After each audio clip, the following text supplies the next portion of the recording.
want to highlight it and just add our little 5 cents to the conversation. Tonight, we're going to be talking about childhood wounds. Yeah, real tearjerker. And just how they shape the adults we become, whether negatively or positively. And then we want to talk on the subject of fatherlessness and how that impacts us, whether it does or it doesn't. My vote is it does. Sometimes we don't realize it, but it does. So anyway, I'm Shawnee, by the way. I am in Pittsburgh and it's snowing. It's so cold. And I'm like, what is this foolishness? So we just want to say welcome from me. And I'll let my other co-host introduce herself. She's so gorgeous. My name is actually Elena. I'm in Brantford, Ontario right now. Met Dawn at Sheridan College, and this is my first Sassy Sesh, so I'm very excited to develop our rapport and see how things go. Childhood wounds, definitely loaded. Lots to talk about. Hopefully we can get our other co-host into her seat. We are expecting one more person or two? We're expecting Kiara, and then we have a guest coming in. She's going to be talking about childhood wounds tonight. So she's a professional in the mental health field. So I think she'll be able to provide some good insight on that's how, what we experience as children affects our lives. So we're waiting on Kiara. She is still experiencing some technical difficulties, but we'll just, keep on rolling until she can get in. I don't know if she'd be good to log out and then log back in or refresh her page. I don't know. Yeah, I think Dawn is going to try to help her. Okay, great. So where do we start? Maybe you want to tell us about your childhood? Okay. Well, yeah, I have a absent father in my life, or not in my life, I guess. My dad left when I was 4 years old, and started a relationship with our 16-year-old babysitter, which is interesting. And yeah, as a child, I would see him maybe 4 times a year, holidays, but it was like sporadic and unpredictable. So I have like a weird relationship with holidays now, because it's like, is my dad going to acknowledge my existence or not? But he's not even in the picture anymore, but I still like relive it. So like holidays are important to me. Like whoever's in my life, like they have to do that, So yeah, it's been a long run, and I feel good about where I'm at. Yeah. My mother's happy, so that's good, and I'll get to happiness too, eventually. Yeah. Hello, Kiara. Hi. Hey guys. Hey, beautiful. I don't know what was going on with my tablet, but I'm here. Yes, you're here. It's all that matters. So where we're at now? So we were just, we really just introduced the topic because we had so much technical difficulties, and Elena was sharing her childhood, just kind of a brief summary of her childhood, what she experienced in relationship to her father, and his presence in her life.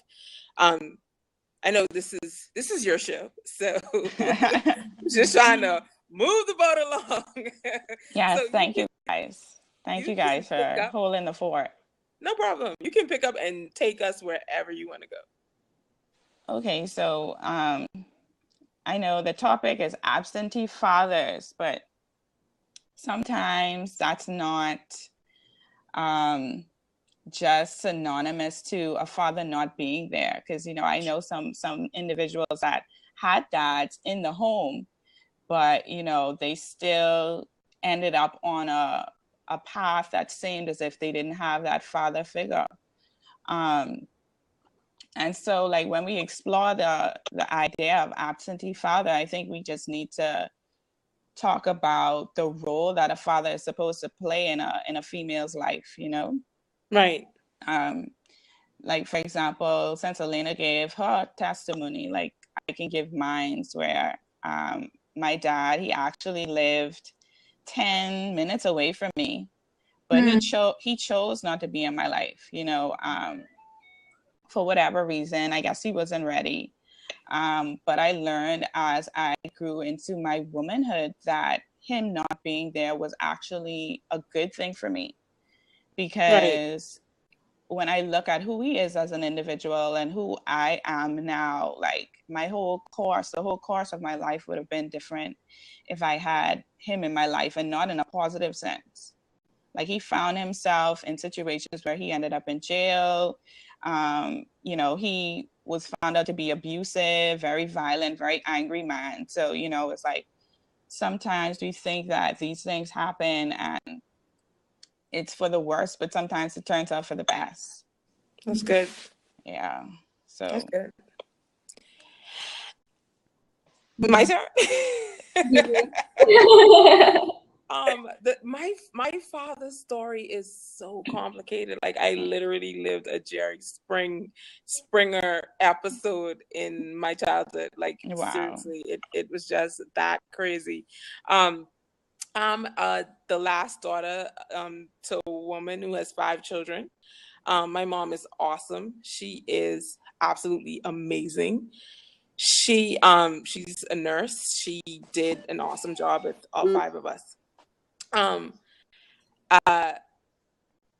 When I was about 5 years old, so my father, he was a mechanic. He was married. He had a ton of other children, and I was kind of like an afterthought to him, is what I felt like.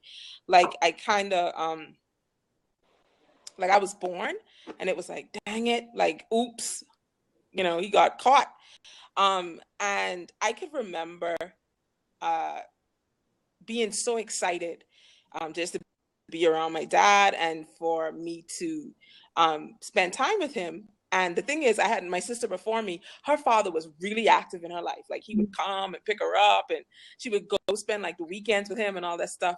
And I wanted that so bad. You know, I'm looking out like, dude, I want my dad to do that to me. So he would promise me the world. Like, my dad would be like, I'm coming to pick you up.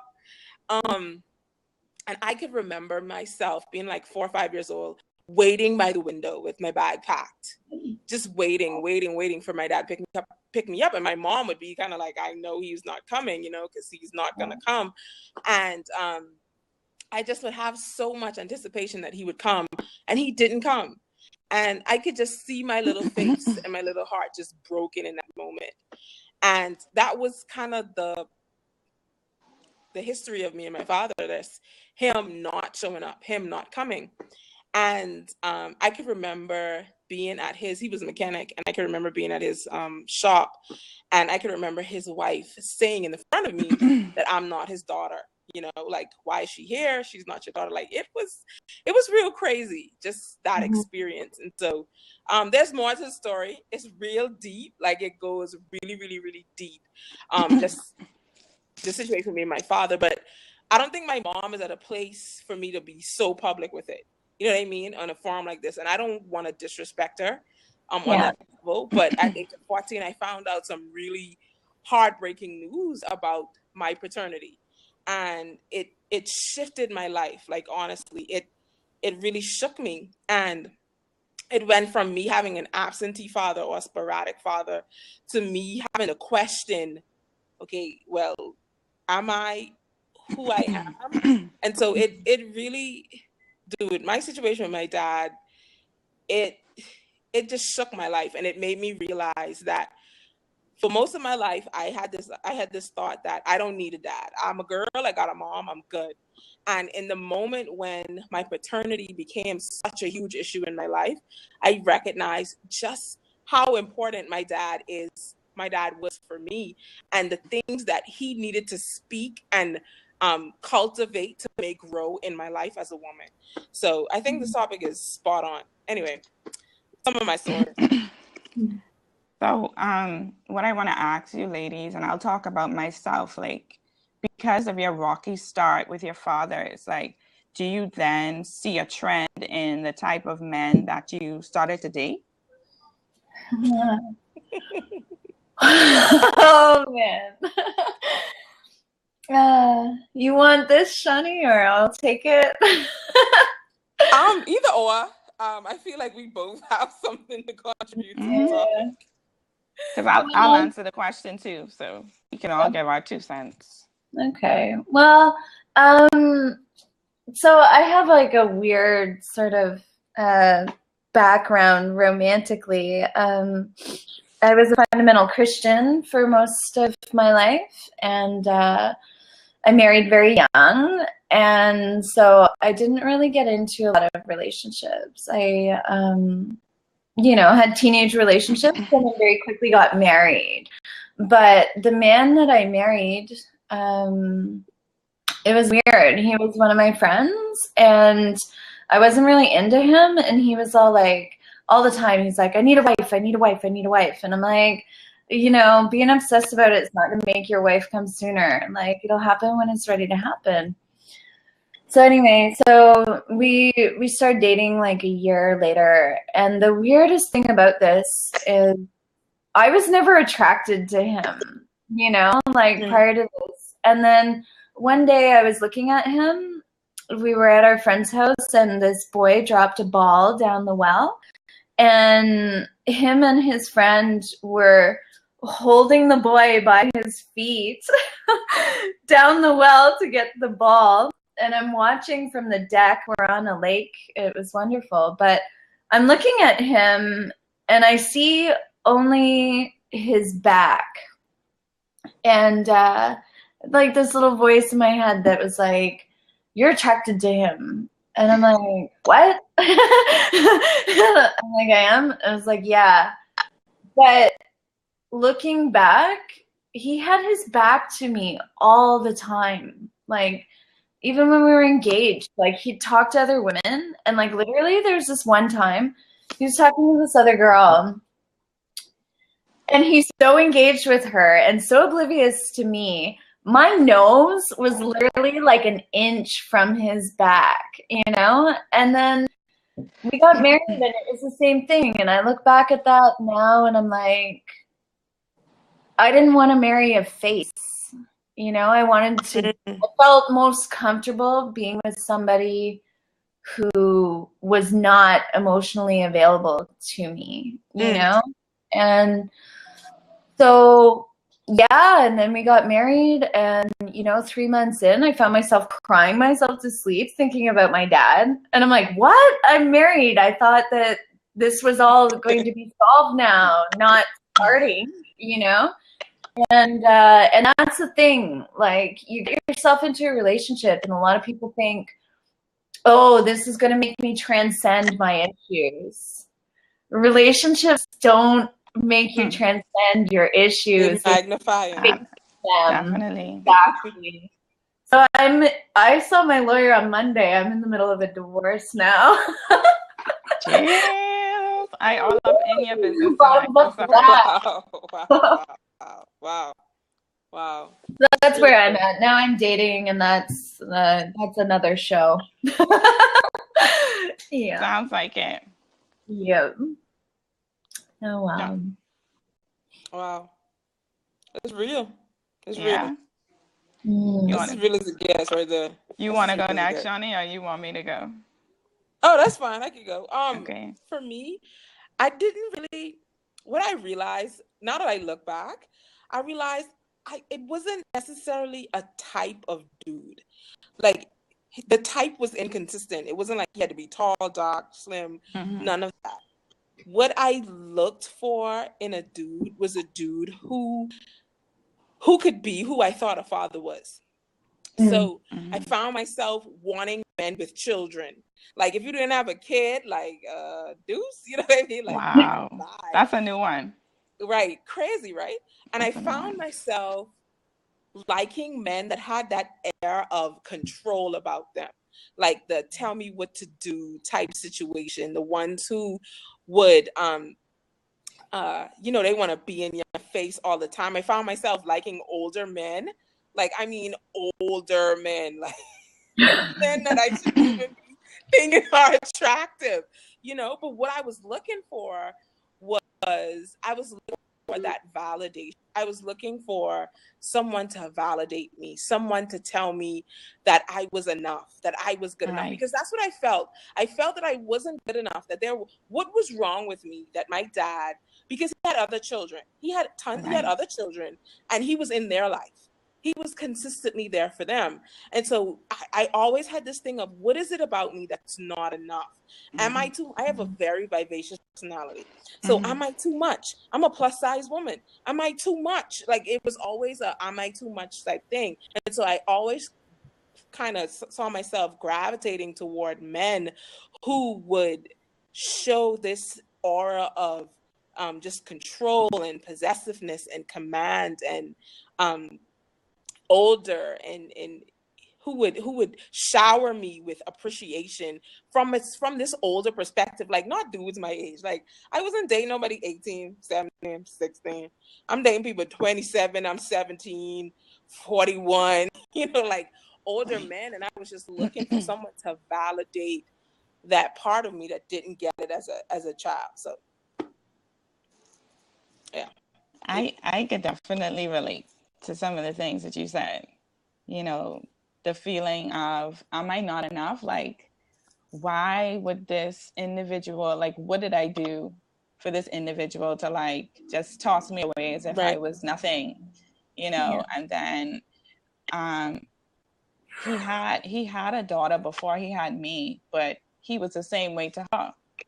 And now that I'm older and I understand who he is completely and the path that he took religiously, he was waiting for his king, his son, his prince. So now when he had him, he became like everything, his world. So I had to watch that unfold. Him, taking care of his son now. Nothing really about him changed, but it's like we were just nothing because we were female. Wow. And I didn't understand it until now, but yeah, I could definitely relate to that. But in terms of the guys that I dated, I realized that my personality, I'm a fixer. So because I didn't feel as if I was deserving of love, like I would find projects. So all of that was my trend. Like I would find the guy that was broken and I would try to somehow relate my brokenness with his brokenness, but it never really materialized into anything besides more brokenness, more hurt. And so, I continued that cycle. It was a very destructive cycle, but like you said, it wasn't a physical trait. It was more so just brokenness, seeing brokenness and connecting to that. Yeah. And that was my trend up until my early 20s. And then I just said to myself, there's something wrong here. That's what I had to do. I had to really start to look inside and say, okay, what is it about me that's attracting these type of individuals? Or why am I attracted to these types of individuals? Why am I not attracted to someone who's whole and someone who's healthy and someone who loves me the way that I know I deserve? Yeah. So, that was my trend that I noticed. One thing you said that kind of triggered a memory to me. I found myself overcompensating so they can leave. So if it was an issue of they wanted to go, I found myself kind of willing to do any and everything to make myself be compliant. Like, it's easy to be with me because I don't want you to leave. So you want me to do this? Okay, yeah, I'm down. I'm down to do that. You know what I mean? Right. And it was like, I found myself morphing into like smoking weed and doing all this crazy stuff. And that's not me. Right. It's not the type of Right. person Out I of am. character. And it's like, I found myself doing this because I don't want you to go. I like giving dudes money and all this kind of stuff. Like, just taking the drama, taking the foolishness of you being a whore, you cheating, you being violent with me. Like, I'm taking this because I don't want you to go, because I just want you to stay. And because I found myself saying, you know, whatever my dad wanted me to do, I would have done if he would be in my life. And I saw it manifest itself in that way. Like, I don't like to see you, I don't want to see you leave, because what you're doing, what you're feeding in me is this hunger for a man to say, you're good enough. You're good enough. I want to stay with you. And so I found myself doing anything to get that gratification. So you made me think about that. Yeah, so true. So true. Okay, so since we talked about that and time is rolling, do you guys think that this was a doorway to other childhood wounds?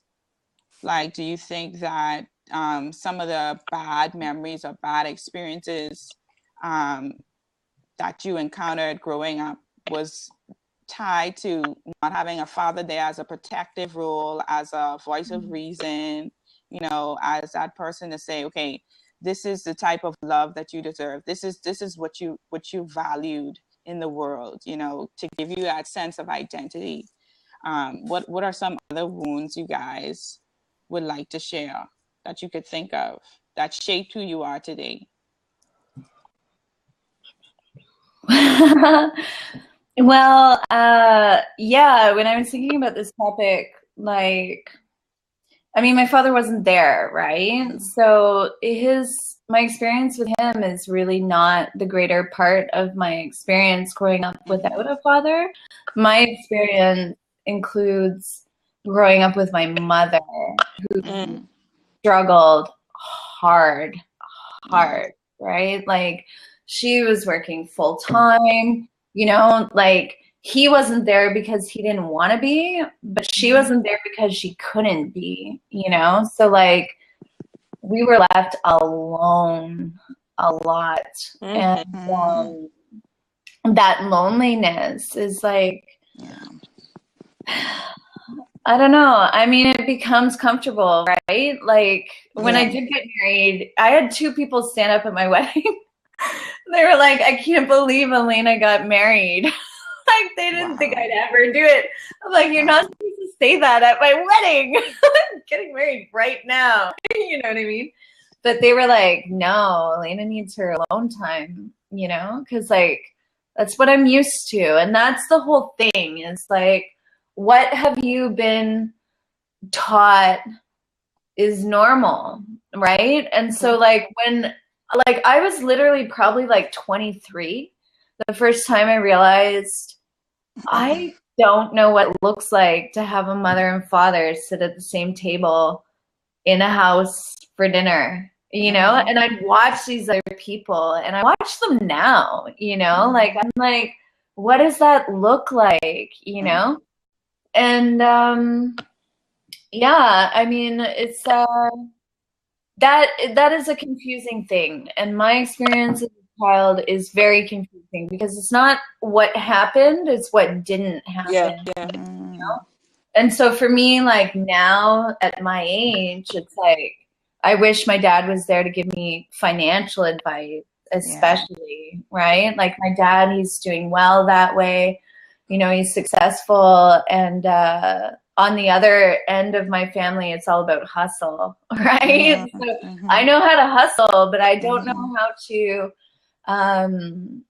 really succeed and just flourish and prosper, I guess. Like, that's where I'm at there, is like, I wish my father would have taught me how to prosper. You know? Yeah. Good. That's good. Yeah. That's good. My story is kind of similar. My mom had to struggle. We were working poor, you know. My mom was a nurse, great job, you would think. 5 kids, a mortgage, loans. I mean, we struggled so much. It I don't even know how we made it, honestly. Like, I don't know how we actually made it. And my mom was the type of woman that she made sure the bills were paid. Like, I can never say that my mom ever had me without food or without shelter or anything like that. Like, it was always there.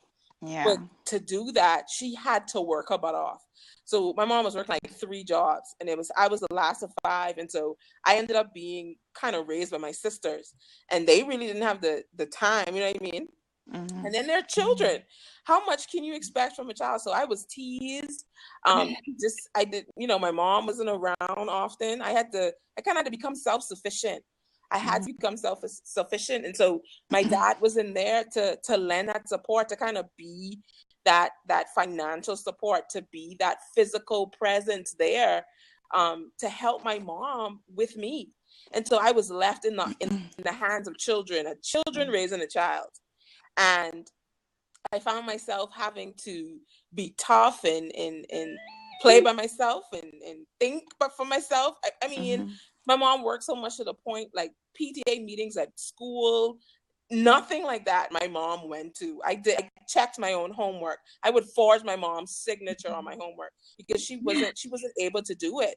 And you know, that left me also in the hands of family members, extended family on my mom's side, and they were cruel to me.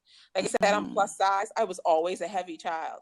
I would get called names, fat, black, just all these different names would get hurtled down at me. My uncles would say stuff like, get up off of your fat and go clean the kitchen. I'm a child. I'm like 12. Wow. You know what I mean? And a grown-up is saying this. So this is the kind of stuff that I had to endure as a child because my dad wasn't there. I had to endure my mom being in need, having to ask to borrow, or me having to ask family members for food or for help. And then it'd be talked about. We'd be talked about. So what I developed in my head is I can't depend on anyone. I can't trust anyone. I can't trust my daddy because he's not gonna show up. I can't trust my family. I can't trust you. I can't trust you with my vulnerabilities because you're gonna throw it back in my face. I'm gonna be talked about. I can't do it. And so for a long time, I was so, it took me, like, I could be hungry to the point of expiration and I would not ask or say I need help. That's a bad place to be in. It's bad to not be able to admit you need help. And I'm talking about not just help with money or food, help with school, help with anything. Like, I hated to say I needed help because I just had this thing of, you're gonna throw it back in my face. And I wouldn't even talk about self-esteem and my body issues that I developed because I had people constantly say, you're fat, you're ugly, you're fat, you're fat. Like, just constantly just in my mind. And so all of that kind of fed into so many of the choices that I made in terms of relationships, life. I mean, it's just crazy. But my dad being there left a big door for so much things to just come and attack who I was as a person. Well, I can relate to Elena as well on this one because, like, I remember, like how you said, you know, the things that weren't there kind of left a wound. So a lot of times when I used to go out anywhere or watch movies or watch TV, anything that was father-daughter related, get me some tissues. Like that, like, it used to hurt so badly because I always wondered to myself, like, what did they do? What did that girl do that I didn't do to get her dad to want to be there for her, want her to see her as a princess and, you know, treat her the way that she's supposed to be treated. So I guess that open spot really put a wound there. And then, you know, my dad, he did something because he was trying to rekindle the relationship with my mom, but she had moved on. and then I became a pawn. So my relationship with him, it wasn't always him not being there, but when he did show up, you know, he used me as a tool to get back with my mom. So then when that didn't work, he would drop me again. So, you know, I feel like moving forward in adulthood, and as it goes with having personal relationships, that's how I saw myself, like as a tool, as opposed to something to be cherished and valued, and that in itself, like, you know, gave me wounds, self-inflicted wounds, right? Because I didn't value myself enough to say, you know, I'm worth more than that. I'm worth more than just being pushed around and shoved around and monopolized for somebody else's happiness and not my own. That's good. So, yeah, that's really, it's amazing looking back as women now. You know, you could really relate to how they say things that happen in your childhood really kind of pave the way for the way you become who you become, really. Wow. But I saw Dawn had a question. She did have a question from earlier. She said, how do you think this will change how you make decisions going forward? I think that was when Elena was talking. Well, like I had my mentor in university, his name was Lauren Ellingson, and he would say awareness is curative, right? And, you know, there's, I think it's called the Johari window. I don't know if you're familiar with that. There's the things you know about yourself and things that you don't know about yourself, and the things that people know about you and the things that people don't know about you, right? And so these all play out in different avenues, right? You're always going to have a blind spot. Right. But for me, I have to take a lot of time to know where I'm at with things. And I don't know, like the separation anxiety, like Shani, that's what you were saying, you know, like don't leave, right? For me, that was very quick. Like the first time my ex-husband left on a business trip, oh my God, I had no preparation for what happened. Like he was going to Ottawa, I was in Peterborough, and I remember it vividly. We were standing in the bathroom. I'm looking at him, and I know that he's leaving, and just this flood came over me, and I'm like, I need him. Like, I need him to feed me. Like, my being is dependent upon his presence. You know what I did? Oh my God. I flipped out, and I like smacked him, and I ran out of the house. I did. I didn't say a word even. It just, I felt that, and then I was like, oh my God, my life. Boom. And then I ran out of the house. I literally ran out of the house. We're nowhere to go, right? And so yeah, like going forward, I know that I have trouble with that moment of like goodbyes, right? And separation. And I'm doing what I can, you know, to get over that. Like, oh my God, I dated this awful person who like leaves all the time. He leaves all the time because it's the nature of his work.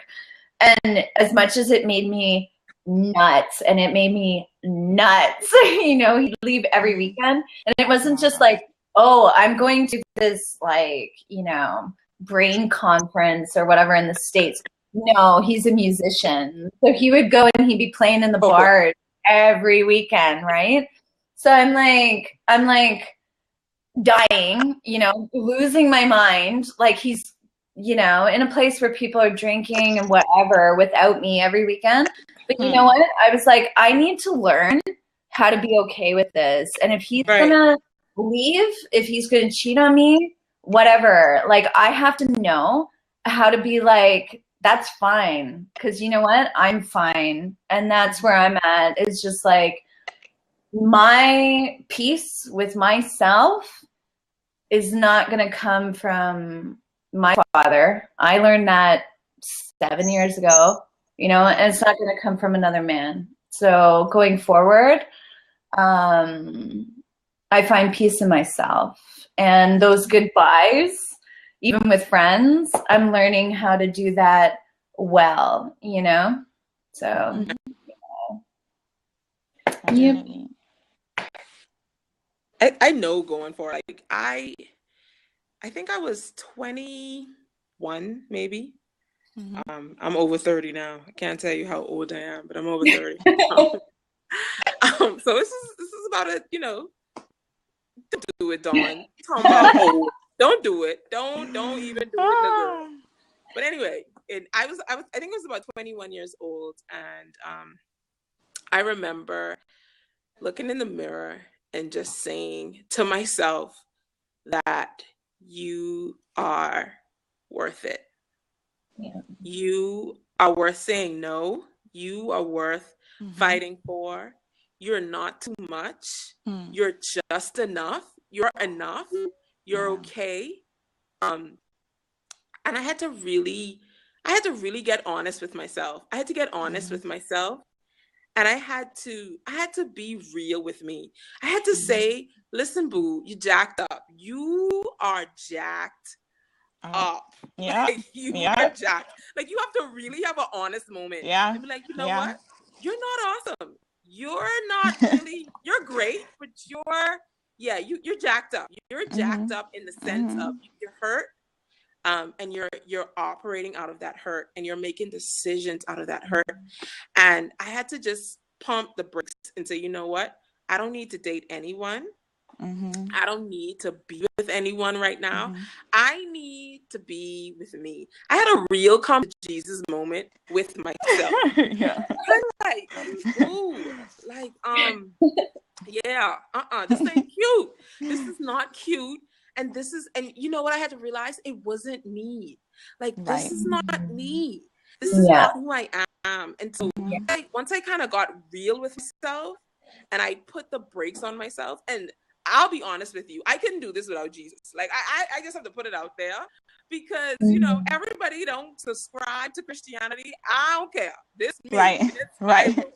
You know, sorry to offend if I do. And no, I'm not sorry. Like, really, I'm really not sorry, but I'm sorry anyway. But you know what? I really had to. I had a real come to Jesus moment in my own life, because I'll put it out here. Let me tell you, I was dating a guy, and he was dating somebody else, and we've been through a lot in our relationship, and I found myself making a decision in that relationship that tore me apart. And literally, like, I just had to focus on Jesus. Like, I had to go.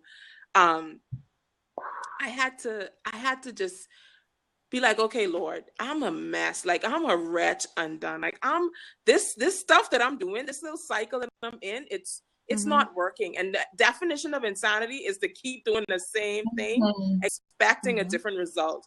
So here I was dating the same guy, doing the same stuff, being the same agreeable, amicable girl. It's like, okay, if that's what he want me to do, then I'm doing it, because that's what I'm doing for my dude. I'm a ride or die. No, stupid, you stupid. No, no, you're being silly. You're being silly. And you know, you're a ride or die. And if you're dying slowly and surely, trying to be a ride or die, you need to evaluate who you riding and dying for. You know what I'm saying? So I had a real moment, and I just was like, you know what? I'm done. I'm through. I'm through with the craziness. I'm through with the foolishness. And I had to sit down, and I had to come to the realization that I was jacked up, that I was in need of a lot of help, and that I needed to face the issues with my father. I needed to face my dad, and I needed to forgive him, because that was really what was, you know, that was what was feeding a lot of the foolishness. I had this big bucket of unforgiveness and resentment and anger and hurt towards my dad. And I was like, you know what? I can't move forward if I don't deal with this. So I forgave him. Like, I forgave him. And I told him, and I talked to him, and I was like, you know what, Dad? I forgive you, and I love you. And to see my father break down in tears and just say, thank you, that did so much for my heart and for my life. Like, he could never have said another word to me. And that right there would have been enough to have that moment with my dad, to just be real with him and say, listen, this is what you did to me. You hurt me. I'm not saying that you were right, and I'm not excusing what you did, but I forgive you and I love you. And that moment for me started a journey to just wholeness and wellness. Am I perfect? Heck no, I still struggle trying to tell people I need help. You know, I still get mad at my dad sometimes, like, dude, you know, if you were here, I wouldn't have this bill right now today, because you would have been in my life. But I constantly remind myself of that moment. You know what? You've come too far in your freedom to go back now. But you know, that's just some of the stuff I did. I try to keep a clean and forgiving heart, and I hold my standards high. You know what I mean? I'm like, I'm not doing all that stuff anymore. Listen, I'm enough. I am enough. I'm not too much. I am enough. And the man and people in my life cherish me for being enough. And I don't have to prove it. I don't have to measure it out. I don't have to do any of that. If you're genuinely for me, then you accept me, flaws and all.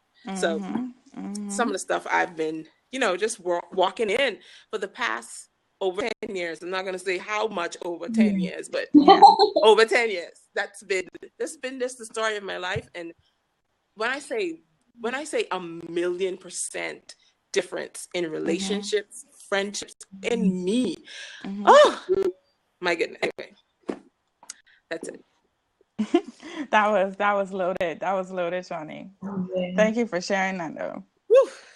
Girl, I love me some freedom, and I'm like, I ain't going back to that foolishness. No. Anyway.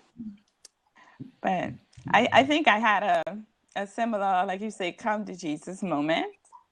That moment where you're like, okay, I tried it this way, it didn't work. I tried it the next way, it didn't work. So let me just press brakes and figure out like how to love me. I clearly have voids that I'm trying to fill with people who don't hold me in such a regard to tenderly love me the way that I need, even if they could have filled the voids, which they can't. Right. And you know, I just found the beauty in singleness. Like, that used to sound so crazy to me. I know, right? But until I realized like how much I could love me and how happy I could be in my own company, like that brought so much healing. And then, you know, just allowing myself to embrace my spirituality and realize that I thought that I had a relationship with my creator, but I didn't, because I was so busy trying to find a daddy replacement, trying to fill these voids of these wounds that occurred because of daddy not being there. But one of my favorite spiritual fathers, he said this thing that always sticks with me. He says that our parents are only there to guide us towards our creator. Like, they're not there to have us and to hold on to us forever. Right. We're just loaned to them so that they could guide us to a revelation of, okay, I have a creator, and my creator has a plan for my life. And that's really essentially their job. So, you know, that's something that helped me to let go of, okay, if daddy wasn't there, how can I find his replacement? I don't need one, because some way along the road of my brokenness, I ended up right where I needed to be anyway. You know what I mean? So it's amazing how life unfolds and how your broken pieces come together. You know, they don't come together to make a complete picture all at once, but the journey, you learn so much about yourself. Like, I've learned so much about who I am through trying to unfold all these hurt and this pain and this you know, these things from my childhood, which we call childhood wounds. Just trying to, you know, allow God to heal them. Like, I really understood more about who I am and who I want to be. Right. So, is this our guest? Hey. Oh, hi, it's so dark. Wait. Hi. Wait. Hi, Justin. How are Nice you? to have you. I'm good. Sorry, I was having technical difficulties. It's As for fine. It's me, fine. Oh, yeah. I have That's them been the every theme week, of the night. I'm right? going to try to move my computer so that you all can see, or I can see. Okay. I think you said something really great as we wait on Jasmine to get settled. Just relinquishing that victim mentality. Because sometimes we take it, Mm-hmm. oh, I've been through this. Life wasn't fair for me. Um, uh, uh, this happened to me in my childhood. My mom did this. And a lot of Mm-hmm. people have that victim mentality where they carry that torch with them and it prevents them from moving Right. forward and moving on. And I'm just like, look, life is hard for everyone. Every single person on Yes. earth. yeah, Everyone has their share of some type of drama, some type of foolishness, some type of that's not Right. fair. But in this childhood wound stuff, a big part of it is, recognizing the wounds that you have, but then releasing the people that may have inflicted those wounds and not carrying them as a flag, and a barrier for you not to move forward and to just take life by the reins and just run. Anyway, I don't Mm-hmm. want to take over our guest time. You're so cute. Come on. yes. Hi again, Hi. Jasmine. We're so happy to have you and to have a professional standpoint and viewpoint on what we're talking about tonight. As you know, we're talking about childhood wounds and how it affects us as women. But I just wanted to ask you, have you noticed any trends in your profession in terms of kids that have a loving father in the home versus kids that may have a father, but he's not as involved, or then the absentee father? Uh, Do you see a difference? yeah. Even before I started, right now I'm working at a mental health facility. So Mm-hmm. it's adults, men and women, who have like severe mental illnesses. Mm-hmm. But even Mm-hmm. before I started there, I worked for a few years at the Chicago Public Schools. Um, Mm-hmm. and then for the last 10 years, I've worked with children and teenagers, period. And so with the young girls, and with the guys too, but with the young girls especially, you almost can tell when there were like daddy issues. Mm-hmm. It's shown in the way that they interact with other males. Starting at a very early age, I had a kindergarten class. You could tell which ones didn't have that, not just a father figure, but their actual father, because there's no matter how many father figures you have, it's just not the same as having your own Right. father. That's right. So yeah, you can tell it showed in the way that they interacted with other males, the way that they interacted with adult males. Sometimes the interactions were inappropriate because they looked for, and I think I heard somebody say that when I first signed on, they looked for that father figure that they didn't have.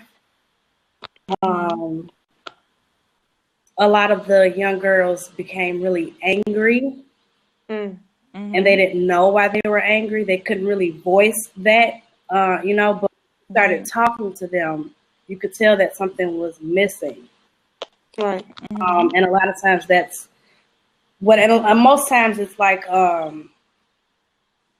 that's almost just like the foundation, and then you kind of have things that just kind of build on top of that, to form who they are. But not having a father in the home is a huge thing in our communities. Wow. It just breaks my heart to hear it. You know what I mean? It's like I've lived it, Mm-hmm. but it breaks Mm-hmm. my heart Yeah. to hear it, just verbalized in that way. Um, and the thing about it is that we as women, as adults, we make the choices of who our children's fathers are. And that's Mm-hmm. powerful. That's a Oh, big, that's a powerful, powerful, choice and decision. It's not to be taken lightly, and I see it be taken lightly so much. We just, I'm pregnant. You know what I mean? Like we trick men to get pregnant. We sleep around so carelessly, and it's like I don't like you don't understand, I guess, what the ramifications of this moment could mean more than just okay, you getting some disease, or more than just I'm getting pregnant. Like, dude, this is the father of your children. And it becomes a cycle. Yeah. A lot of times, I've seen, like when I was working at a high school, it was young girls that were pregnant, and they didn't really care that, first of all, the father of their child was basically a kid himself. They didn't care that the father of the child, gang banged, or, just had no clue how to. I mean, I've seen it even with adult women. It's just, okay, this is just looking for love. And that's a whole, like, looking for love in all the wrong places type thing. It becomes the norm. And I heard somebody say earlier this week about how the traditional family, the mother and the father in the home, that's really not traditional anymore. Having a father, not just someone like a sperm donor, but a father who's there, not someone who's there financially, but emotionally, physically, someone to give you advice and all.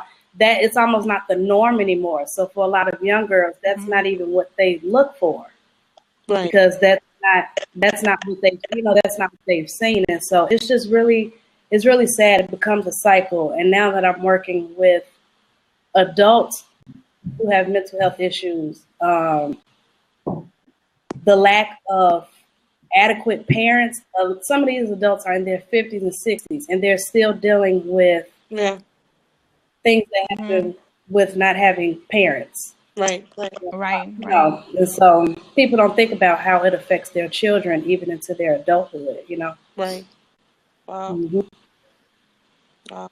But like how you mentioned that you worked in a mental health area, and you've seen the different age groups. Is there anything practical in place to deal with these issues? As far as for which age group in particular? Let's just say teenagers. Like as far as like maybe programs or things like that.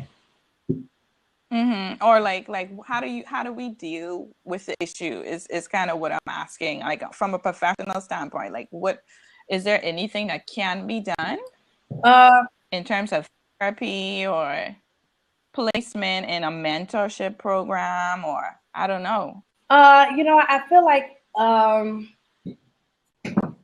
it has to be it's a community job. And so a lot of times we'll say, well, what is being done at the home, or what is being done just at the school? And it's kind of like any place where that, especially like teenage girls, that's probably the population that I love working with the most. It's kind of like wherever they are, there needs to be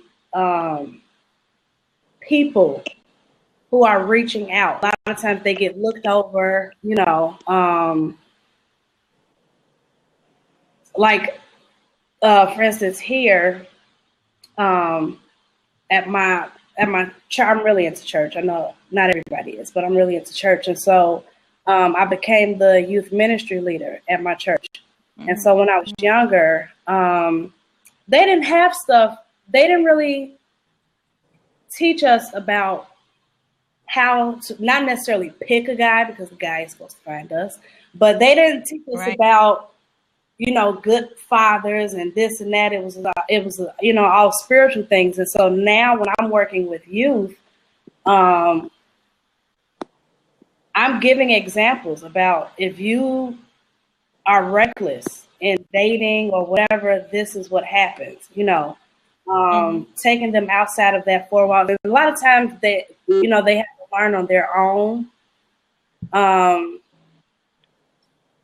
But showing them examples, giving them examples, a platform like this, you know, putting yourself in a position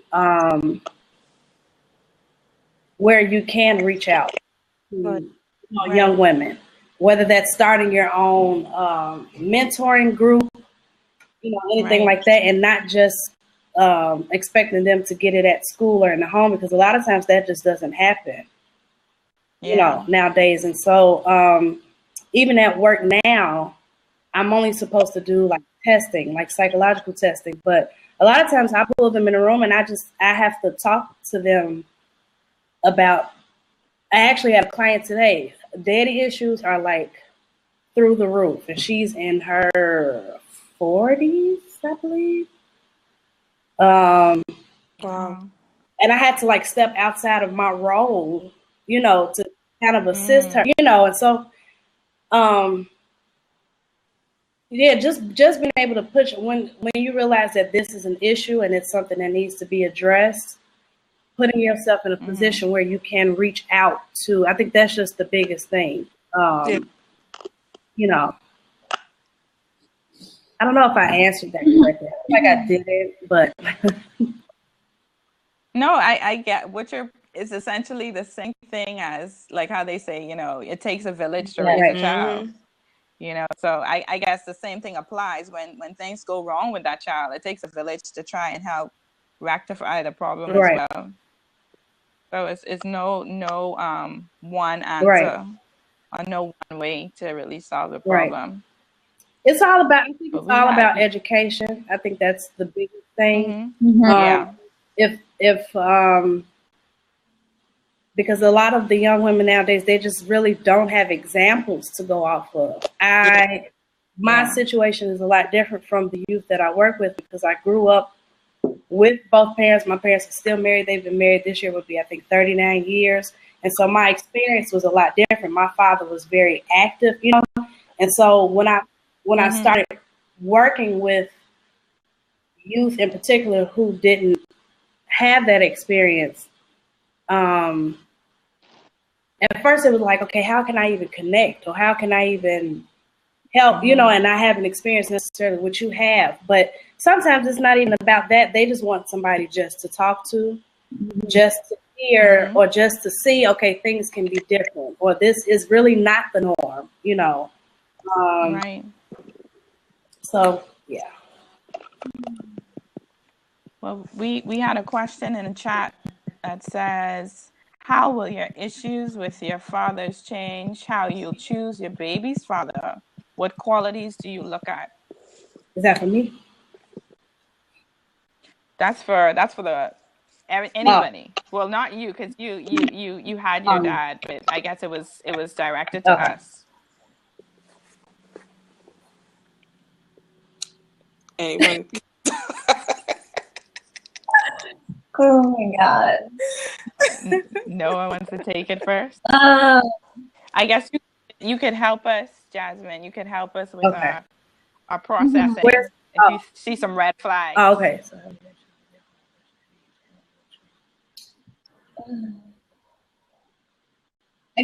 No one first? Although I didn't necessarily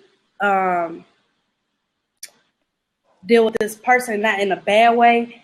I feel like one of two things happen.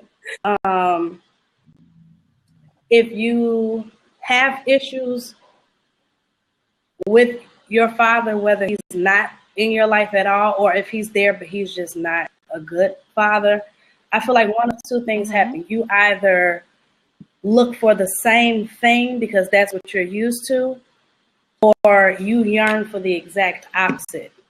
And I think most times what happens is we call ourselves looking for something that's different, but that's not a lot of times what we get without even knowing it. My best friend, her father, she's 28 now, but her father physically was there for I'll say altogether maybe 10 years of her life. But overall, he was just not really a good father. Like he cheated on her mom, and it was just a lot of other things. And so without even realizing it, she dated men that were exactly like him, without even until someone brought it to her attention, like literally lined up the attributes that her father had and then the attributes of the guys that she dated. And it was like an aha moment, Right. And so I think that's where awareness kicks in. Realizing, okay, my father was this, being able to forgive him for not being there, because if you don't, your future relationships will suffer, I believe. At least that's what I'd say. And then knowing that you want better than what you've experienced for your child, or right. And so I feel like people just go one of two ways. They either go for the exact same thing that they're used to, or they yearn for something better than and different. So that's my take. I mean, I could go. Sorry, I had some technical difficulties. I had to leave and return.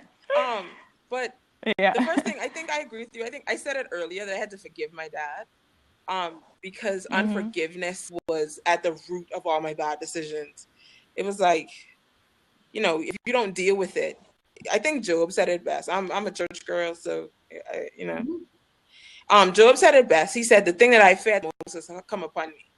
And it's almost like if you consistently walk in fear of something, like I'm so afraid I don't want to pick the wrong guy. It's not like, you ever been afraid to fall? Like you're like, oh my God, I just don't want to fall. Like, you're so focused on not falling and you fall. So the thing that you feared the most has come upon you. And so I had to walk in forgiveness with my father, first of all, because I don't want bitterness, anger, or resentment to be what's driving me to make a decision. And then the second thing is, for me, when it comes to choosing a guy, I want to choose someone, first of all, who believes what I believe. He is sold out like I am. Like, that's important to me. The other thing I want is someone who's shown me that he's consistent. Consistency is important for me. Just based on what I went through. Consistency is important. Commitment is important. Someone who values commitment, who understands the importance of it. Someone who themselves has dealt with his daddy issues and his mama issues. You know what I mean? Like, someone who's real enough to say, you know what? I have issues and I've dealt with them and I'm dealing with them. And then someone who's committed to family, who's committed to children. Like, listen, God forbid, whoever I would tell, first of all, we can be married. That's just my preference. I prefer to have children in marriage. That's me. That's what I believe. I feel like that's the way it should be. If you disagree, go with God. Hallelujah. Okay. But, I want someone that, God forbid, we should walk away from each other, that they would never walk away from their children. So I need someone who's committed to that, someone who is reasonable. I need to see you angry. Let me see you angry first. I need to walk with you through those types of emotions and those decision making. I want to see someone walk through a hard experience, hard times, because a lot of times when we go through issues in life, we kind of call mutiny and want to jump off the ship too. Like, I want to ignore everyone around, but you can't do that when you have children. You can't do that when you have a family. I need someone who is able to ride the wave of life and still remain consistent. And so, just someone who's fun, someone who's realistic, someone who's hopeful. I'm an optimist. I'm an eternal optimist. So I want someone who can build the faith of my children, who can speak identity into my children, who can see the gifting in my children and bring it forth and say, you know what, I see you're a dancer, so I'm going to speak that dancing into you, because that's who you've been created to be. So I need someone who has that vision and that insight, because my children are going to need it. I need someone that prays. I need someone that will fast. I need someone that will take the belt off and spank, because that's just the way I roll. You know what I mean? So I kind of know the type of things I want in a mate and I want in a husband. There's a verse in the Bible in Ephesians, and the author says, it says, my son, I have to get it. I'm get it when somebody else talking, but it basically says, listen to the words of your father. Listen to the words of your father. And that really struck me, because I want a man to father my children who I'm comfortable saying, listen to the instruction of your father. That's big. Because if you're not comfortable with your children listening to what their father has to say as the oracles for their life and what they should live their life by, that's maybe not someone you need to be messing with. You may not need to go down that road. I want someone who I can emphatically say, listen to their words, and not just the words that they speak, but the words that they live. Listen to that. That's what you follow. That's what you walk in, because that's the type of that's the type of human and man you need to be. So, it's just some of the things that I'm out here looking for in these streets. And if I don't find them, me and Jesus will ride on to glory together. Right? It's my little 5 cents, but I can find my little scripture because I like to give a reference. Oh, gosh. Elena, you want me to do that? Sure. Yes. I'd love to hear you right now. Okay, so how have my issues changed? Well, I'm under the belief, like I've tried that before. Like I have done the whole I see you, I want you thing, just out of desperation to fill that void. So I'm comfortable in waiting for the right guy to come around. Like I'm not here saying, oh, my biological clock is ticking or anything like that. I'm good with waiting for the one that I believe that God has for me.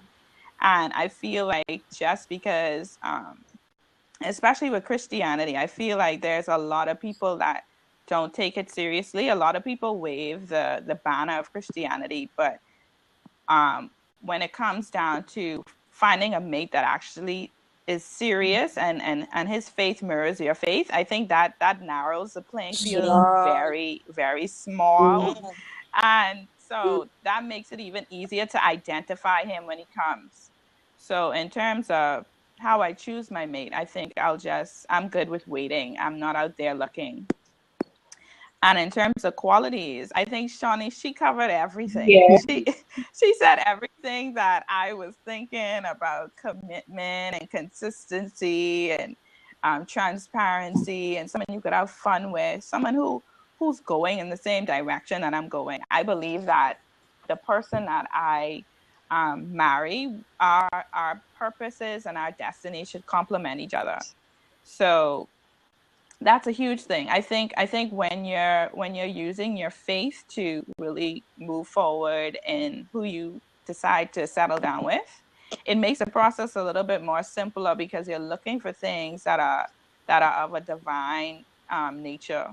So for me, that's the way that I choose to do things now. Just very thoughtfully, carefully, and prayerfully. So that's my 5 cents. Oh man, you want to hear about what I'm looking for now? Yes. Well, yeah. I mean, we're here and we're talking about childhood wounds, right? And I think everybody has them. It doesn't matter how perfect your family was or wasn't or what.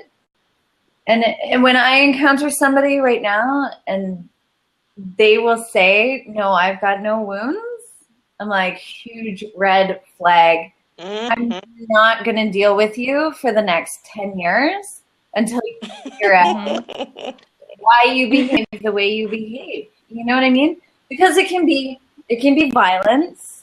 It can be, emotional pain and stuff.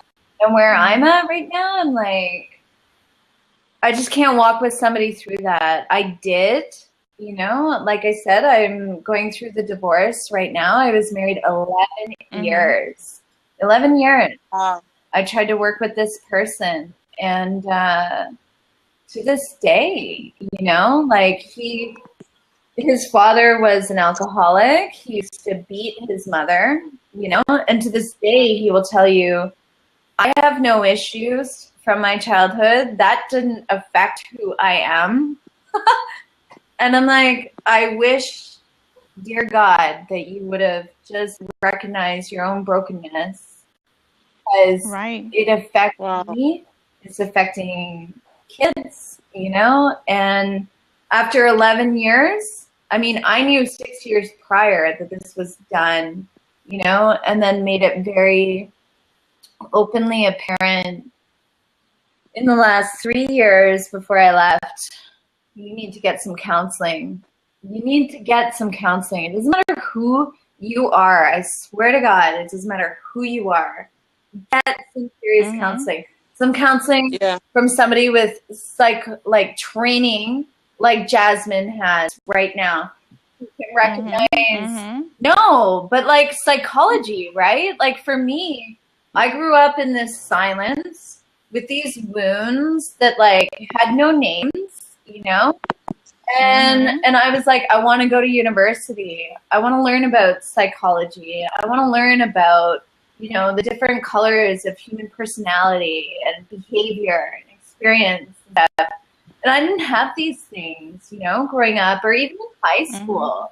Like, why is there not like high school psychology courses? Everybody's going through these things. You know what I mean? Like, I don't feel like I should have had to go into debt, you know, so that I could learn about separation anxiety. I mean, I don't know. So yeah, I don't know. Like going forward in terms of a man, it's like they have to recognize their childhood. They have to be able to speak about that. They have to be at the place where they're like, look, I keep running and hitting the ground. You know what I mean? These are the things that I struggle with. And I don't know which one of you it was who recommended the Brene Brown, the Full TV Talk. I watched that and it changed me so much because like the one thing, and like Shawnee was saying, she said asking for help was something so difficult. And that's part of that trusting relationship. Like when you trust, you're like, I need help. I need help. I don't want a man to save me.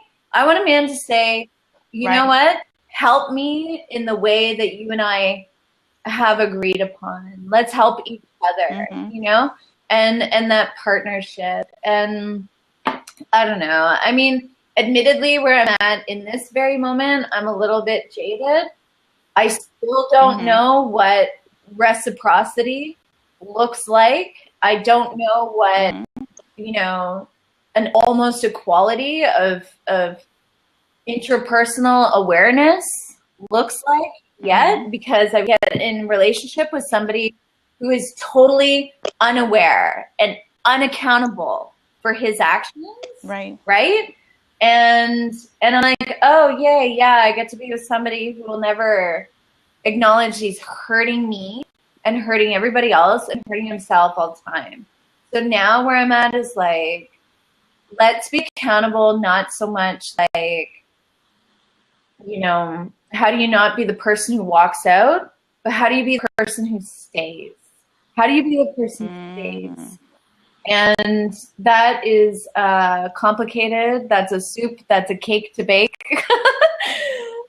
I'm looking at the ingredient list. That's where I'm at. Yeah. But thank you, Jasmine, for being that person. Honestly, like, you know, there's like mathematical, you know, questionnaire type elements that can become a starting point for people. You know, like it's very complicated. You know, the nuances. Like Shawnee was saying, you know, she would wait with her backpack for her dad to come. He's not coming. You know, like there's no quiz that's gonna ask you what did it feel like waiting on your doorstep for your dad to come. He's not gonna come, right? But there are questionnaires that will tell you, you know, when you watch people leaving, you know, do you get upset, you know, or, you know, the word goodbye, how do you feel about that? You know, it takes on like different things, and then you recognize like, hey, I'm not so good with goodbyes. you know? Mm-hmm. Right. Yeah. Anyway. The scripture is Proverbs 6:20. I don't know I where I get love this from, Proverbs. but Proverbs 6:20. That's Yeah. all I wanted to just put out there because I hate to give a scripture reference and then And don't then give the don't. reference. I'd be like, where you Mhm. find it? Okay. Anyway, but that's it. That's me. That's all I had to say. But it was good. What So Jas- everyone said was so awesome. I love y'all. Can I love walk you around too, with y'all and girl. be quiet? Yeah. I just want to live in my purse. So everybody I see, I could be like, okay, I could just put my purse and then y'all just start like just talking and, kind of helping them come to the realization that, they need to help too. Okay. Anyway. Mhm. But Jasmine, one last question before we end Okay. things. I just wanted to know, like we talked a lot about daddy issues, but are there any childhood wounds apart from that jumps out at you that you see often, that you encounter often Ooh. with the kids?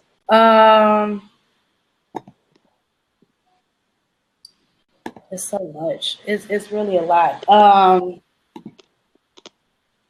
A lot of, as far as family is concerned, a lack of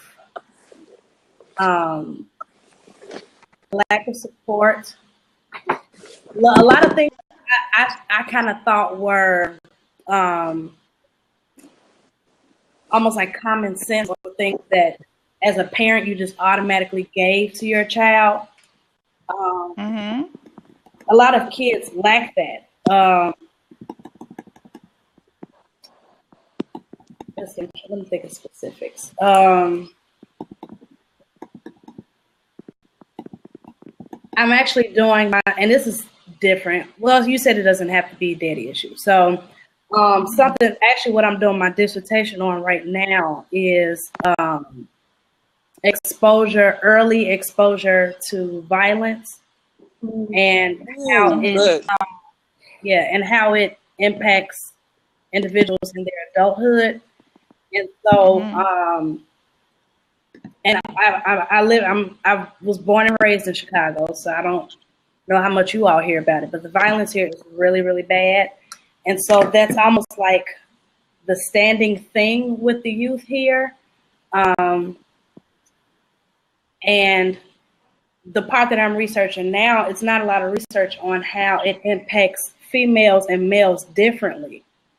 And so that's kind of what I'm researching now. But when I work like for CPS, these kids, the things that they experience, oh my God, from community violence to just overall dysfunctional homes, not receiving emotional support, being verbally, emotionally, physically abused, not receiving good educational support, school violence, like these things like build up. And it was crazy to me because these kids, they wake up in the morning and their homes are just chaotic. They leave out the house and they see things that adults couldn't even imagine experiencing. They get to school and they're still experiencing, but then they're expected to still just kind of maneuver throughout the community as if nothing is happening. Kids aren't expected to be depressed. That happens. Kids can be shown through what we don't really, when we think of depression, we think of, somebody just being sad or by themselves or not. But a lot of times when children are depressed, it shows through anger instead. It shows through, maybe violent behavior. And these are all things that are happening in these kids' childhoods, and it's not being addressed. People are just kind of glossing over it. We just say, "Oh, that child is bad," or "That child has issues," and then somehow we expect for them to turn into this amazing adult who is supposed to have, they don't have issues, so we just ignore. And that's why I really love working with children and teenagers. I actually heard somebody say, was somebody in my program? It was somebody who was studying psychology, and they were just like, I don't want to work with teenagers. Like, it was kind of like by that point, whatever happens is like that's pretty much it. Like, they're kind of like the person that they're going to be. And I'm like, when you're 13 to 18, shoot, even 19, 20, you're really still a kid. You know what I mean? Mostly depending on the things that you've gone through. Right.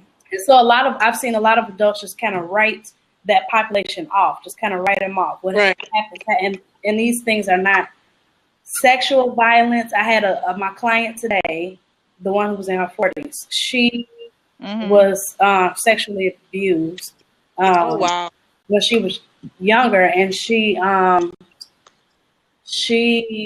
there was a lot of sexual abuse, verbal abuse. Oh, she's still being verbally abused. And when I tell you, as a result of that, she now has severe depression.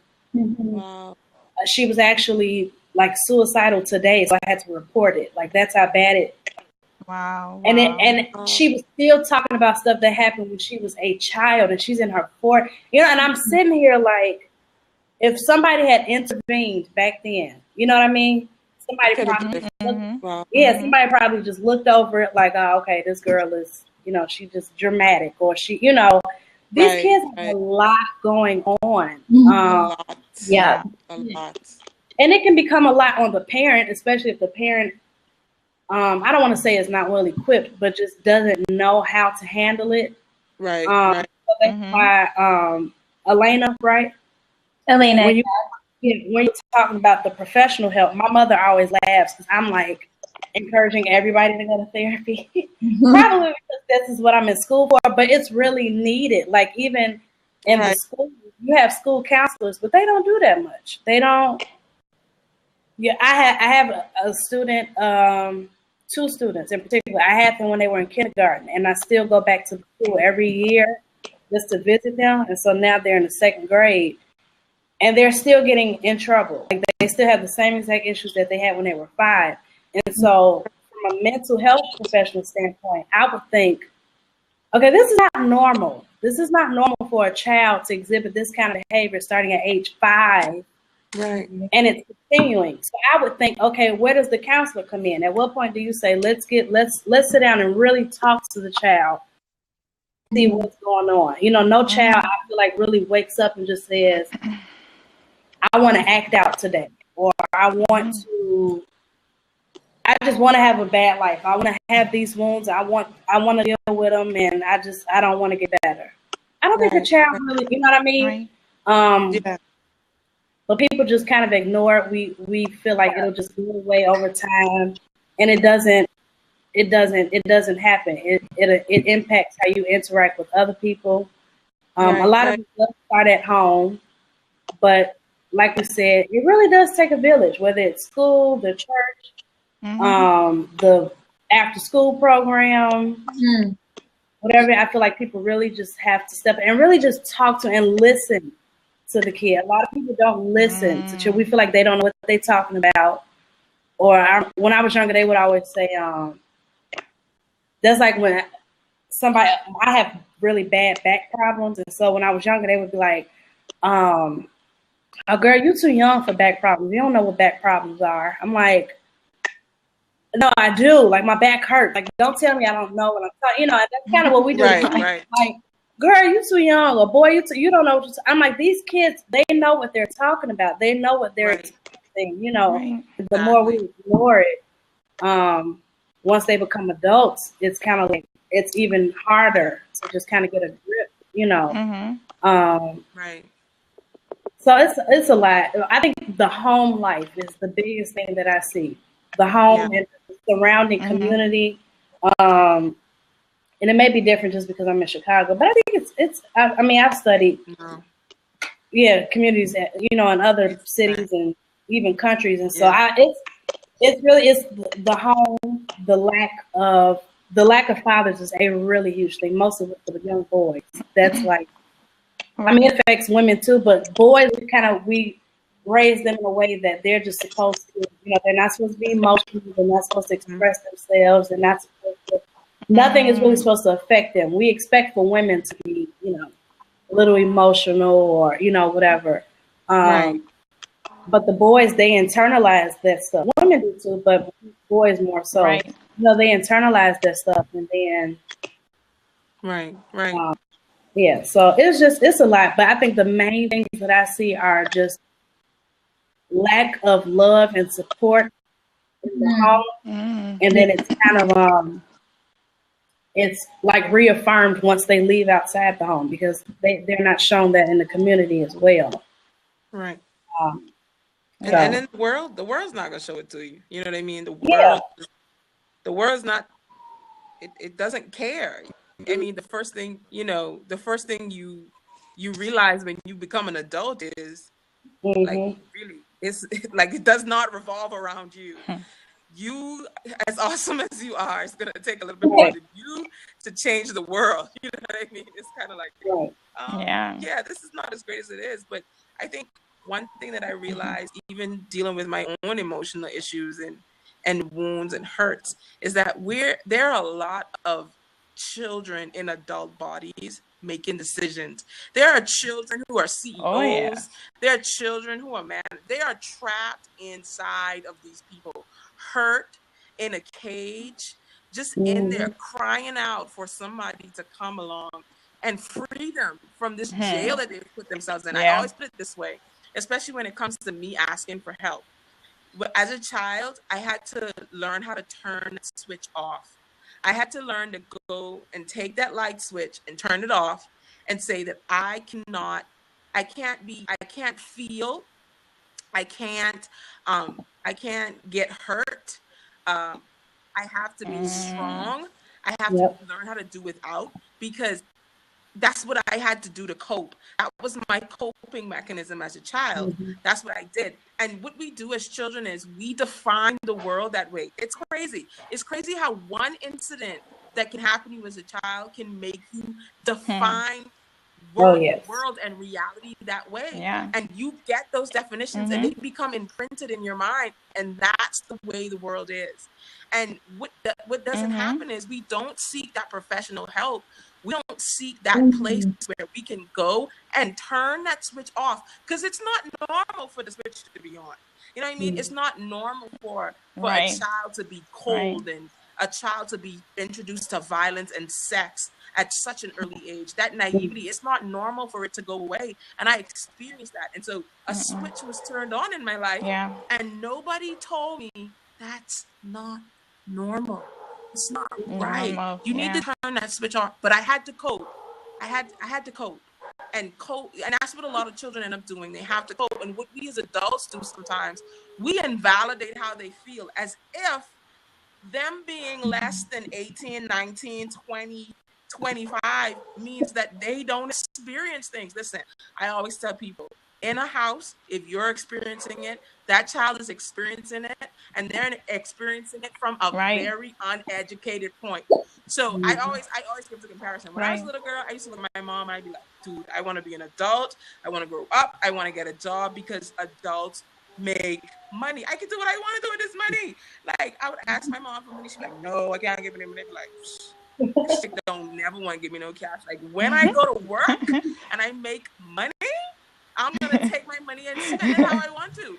What I didn't see from my little Right. childlike view was that my mom had bills. Like somebody else really owned this money. And that what it took to make that money would have you question how you spend that money. Like after I spend 8 hours on my job, I'm kind of like, do I need those shoes? Really? Because that's yeah, like 4.5 hours worth of work. You know what I mean? You It's need kind of that like, too. Seriously. will I go to that concert? Because that's like 2 weeks worth. Nah, son. You know what I mean? So you see it from a full perspective. As a child, you don't see it that way. You see it from one perspective, and you see it from your childlike perspective. So could you imagine the definitions and the foundations we set from this childlike state, this one-dimensional view on how the world is, and this is how we grow up, and this is how we become adults. This is how we live our lives. This is how we be bosses. This is how we be parents. This is how we're wives.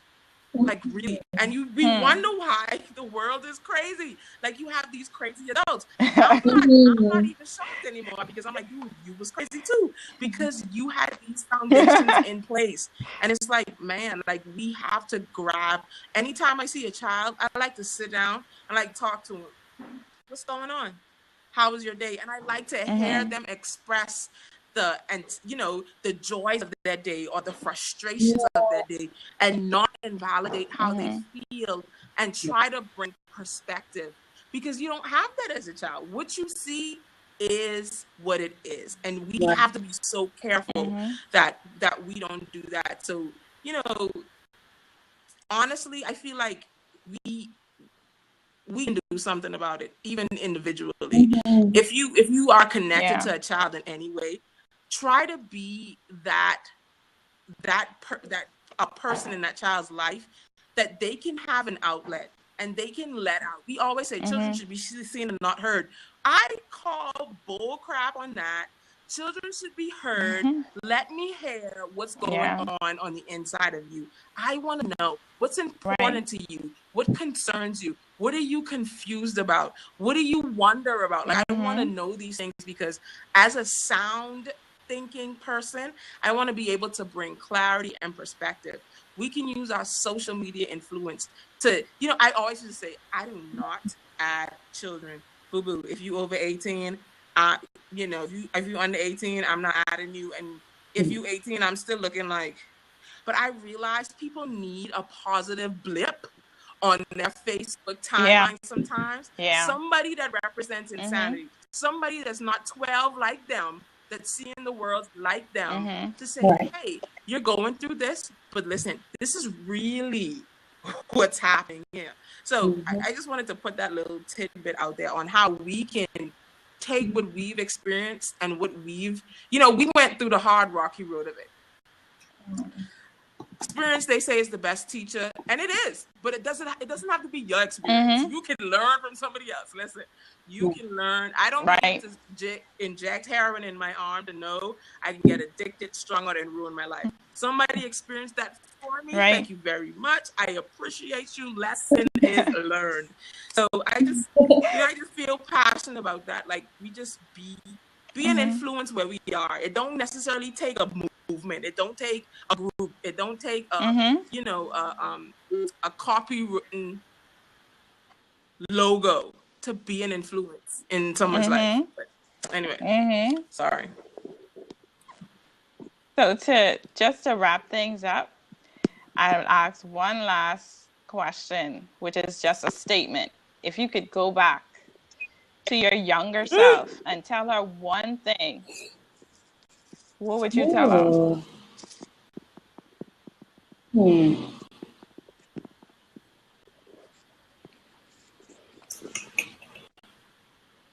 You're good enough. I was just about to say that.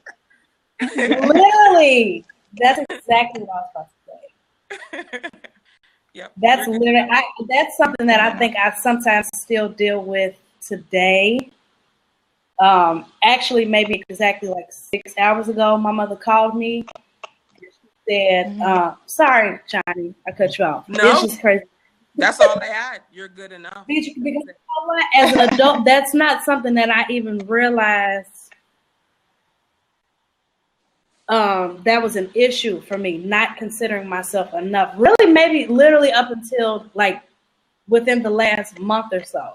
I think that was something that just hit me, and it was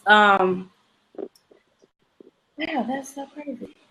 And I didn't realize it, but I would, when things, if a relationship didn't work out the way that I thought it would, or even a friendship or whatever, the first thing I would do, and I'm working on it now, but the first thing I would do was kind of like, well, dang, Jasmine, what's wrong with you?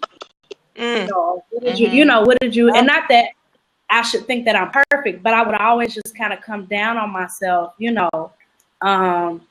and even today, my mother was like reassuring me, and I'm like, okay, girl, I know. She's like, no, listen to me, Jasmine. I need you to know that you're good. Like, basically what you just said, like, you're enough, you're not perfect. There's always ways that you can grow and get better, but you're enough. Like, you're good, Yeah. And I think it's good to get to the point where you are really confident in that without having to hear it from somebody else. And I think that's the biggest issue when we actually do a self-esteem like therapy group. at the mental health facility. And that's one of their biggest issues, is that unless they hear it from somebody else, that affirmation, then it doesn't exist, you know. Right, right. And so I think that's a really big thing. I think I'm pretty good at it now, but sometimes I slip up. Sometimes I'm like, dang, Dad, well, you could have did this, or if you were this, or if you were that, or if you look like this, or if you know. And now I'm like, girl, you fine. Like, you good. Okay. I'm good. But yeah, I would definitely tell my youngest so the exact same thing. Sorry, Shiny. No. That's all I say to myself in the mirror sometimes. You good. Yep. Keep it trucking. You good.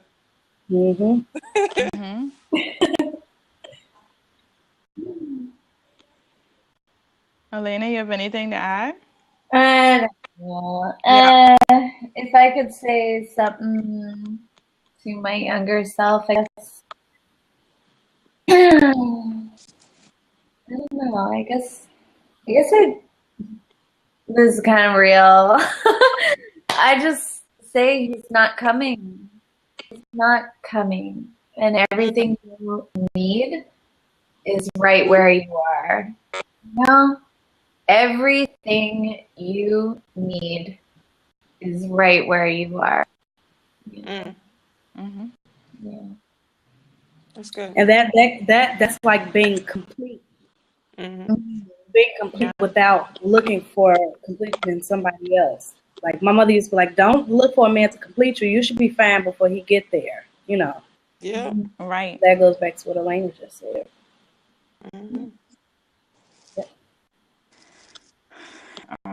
What would I say to my younger self? I would tell my younger self that you don't have to look for the love that you think that you need. It'll find you. Yeah. That's good. Because I spent a lot of time trying to find it and never really getting what I thought I signed up for, and always leaving more hurt and more shallow than when I entered.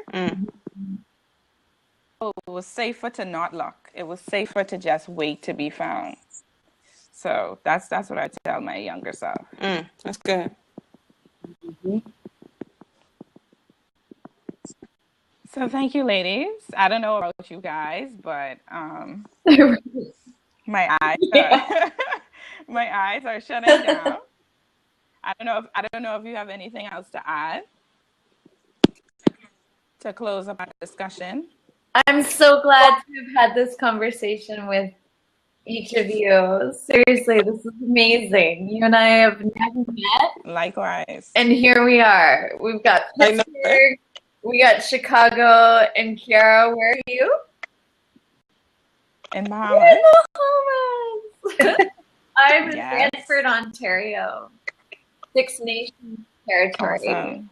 I just think this is amazing, and thank you so much. Thank you. Thank you, ladies, too. Thank you so much, Jasmine, for calling in. Thank you, Jasmine. You're awesome. Giving us your professional outlook. No problem. Until next week, ladies. Until next time. Bye. Alrighty. Bye. Peace out. Bye, guys.